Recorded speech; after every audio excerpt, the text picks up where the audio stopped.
Hey everyone, so here is one another video on the Blue Umbrella।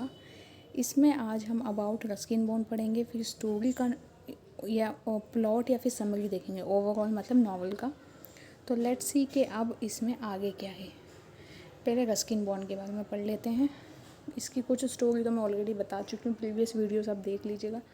Ruskin bond born 19 May 1934 is an Indian author। His first novel The Room on the Roof published in 1956। उनकी पहली novel जो थी room on the roof, ये बहुत famous थी। ये 1956 में उन्होंने लिखी थी। Received the John Llewellyn Rhys prize, और इसके लिए उन्हें प्राइज़ भी मिला था। Bond has authored more than 500 short stories. उन्होंने 500 से ज़्यादा शॉर्ट स्टोरीज़ लिखी है। Essays and novels which included 69 books for children. उसमें से इतनी सारी बुक्स में से 500 में से 69 जो है वो बुक्स सिर्फ चिल्ड्रन के लिए है, क्योंकि बच्चों को वो नावल लिखने के लिए रस्किन बॉन्ड जाने जाते हैं। He was awarded the Sahitya Akademi award in 1992 for our trees still grow in Dehra.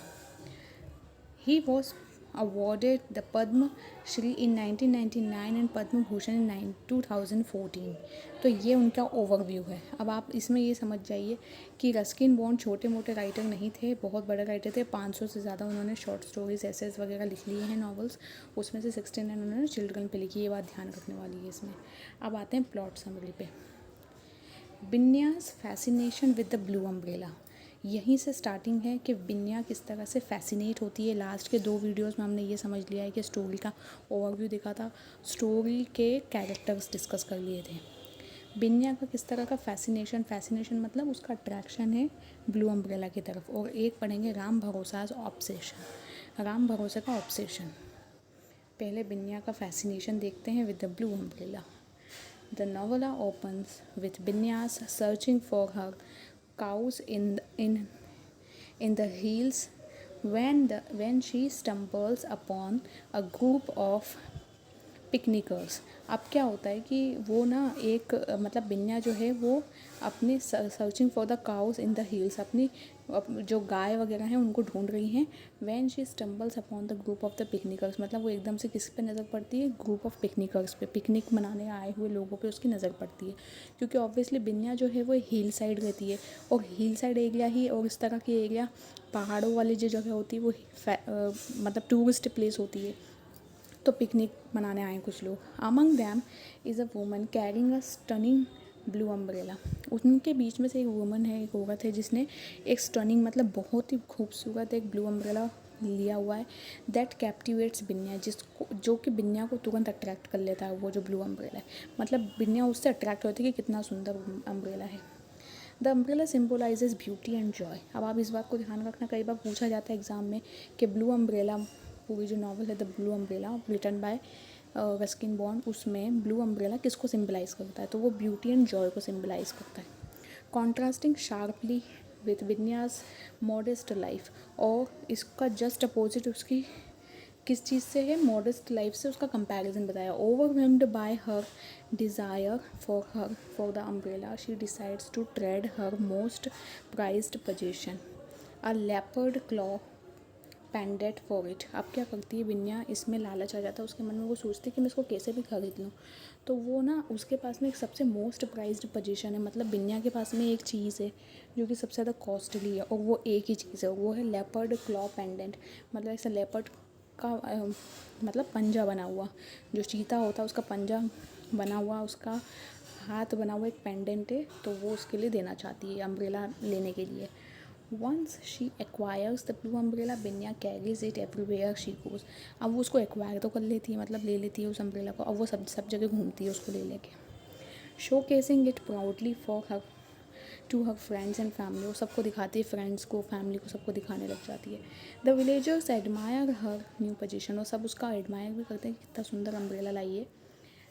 But envy soon brews among the residents, लेकिन जल्दी ही क्या होता है, जो रेसिडेंट्स होते हैं मतलब जो रहवासी उस जगह के, उनको जेलसी आ जाती है उनके मन में, पर्टिकुलरली राम भरोसा। और सबसे ज़्यादा जेलसी किसको आती है उसका ब्लू अम्ब्रेला देख के, राम भरोसा को, the local tea shop owner, जो कि वहाँ का एक लोकल टी शॉप ओनर है। इस बात का भी ध्यान रखना। अब ऑब्सेशन का मतलब होता है, मतलब ऐसे सनक कह लो या किसी चीज़ को लेके। अभी आप मतलब जब मैं एक्सप्लेन करूँगी तब आप समझेंगे इस चीज़ को। राम भरोसा का ऑब्सेशन, ये पूरा जो टाइटल है इसका क्या मीनिंग है। तो राम भरोसा जो है, अभी मैंने जस्ट बताया कि राम भरोसा कौन है, एक वहाँ का लोकल टी ऑनर है जो कि चाय बेचता है। राम भरोसा becomes increasingly fixated on acquiring the blue umbrella for himself. Ram भरोसा किसी भी कीमत पे वो पाना चाहता है. His jealousy grows as he observes Binya's happiness. उसकी जेलसी बढ़ती जाती है जैसे से वो बिन्या की हैप्पीनेस देखता है. And the attention she receives from others due to the beautiful possession. और वो जो उसका ब्लू अम्ब्रेला, उसकी वजह से जो लोग उसको इतना मानते हैं, जानते हैं, उसकी इतनी पूछ परख कर गए हैं, उसकी वजह से वो और ज़्यादा जेलस होने लग जाता है. कौन? राम भरोसा. Despite his attempts to buy it from her or trick her into giving it up. तो वो क्या करता है, डिस्पाइट मतलब के बावजूद, इतने अटैम्प्ट उसने कर लिए कि उसको मिल जाए, परचेस कर ले, या फिर कुछ ऐसा ट्रिक करे कि वो उससे गिर जाए umbrella. Binya remains steadfastly attached to her umbrella. फिर भी बिन्या उसके अम्ब्रेला से अटैच्ड रहती है. Ram Bharosa obsession leads him to employ underhanded tactics to obtain the umbrella. Underhanded tactics मतलब कुछ नेक्स्ट लेवल की कुछ ऐसे तरीके अपनाने लग जाता है वो राम भरोसा, जिसकी वजह से मतलब कि उसको कैसे भी करके बिन्या से वो चाहिए umbrella. He even enlists a young boy named Raja Ram. तो वो एक यंग बॉय का एनलिस्ट करता, मतलब सूची बनाने बैठ जाता है, ऐसे एक लिस्ट बनाता है. राजा राम उसका नाम है उस नए लड़के का. From the nearby village to help him to steal it. मतलब पास के गांव के एक लड़का राजा राम को हायर कर लेता है कि कैसे भी करके इस लड़की से, बिन्या से, ये अम्ब्रेला चुरा लिया जाए, क्योंकि वो तो दे नहीं रही है. दिस एक्ट ऑफ डेस्परेशन, और उसका जो डेस्परेशन है, किसी भी तरह से उसको पाने की जो चाहत है अम्ब्रेला को, वो डेस्परेशन है. Showcases how greed can corrupt one's character and lead to moral decay. ये शो करता है कि उसकी जो चाहत है किसी भी तरह से उस चीज़ को पाने की, वो दिखाता है कि उसमें कितना ग्रीड है, कितना लालच है.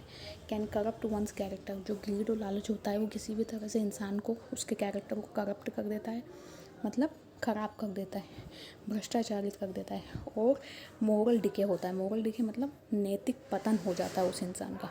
तो ये इसमें यहीं तक की स्टोरी थी. इसके बाद का एक मैं वीडियो आपको बनाऊंगी, उसमें आगे क्या होता है वो आपको पता चलेगा. So let's see what happens in next video. Thank you for watching this.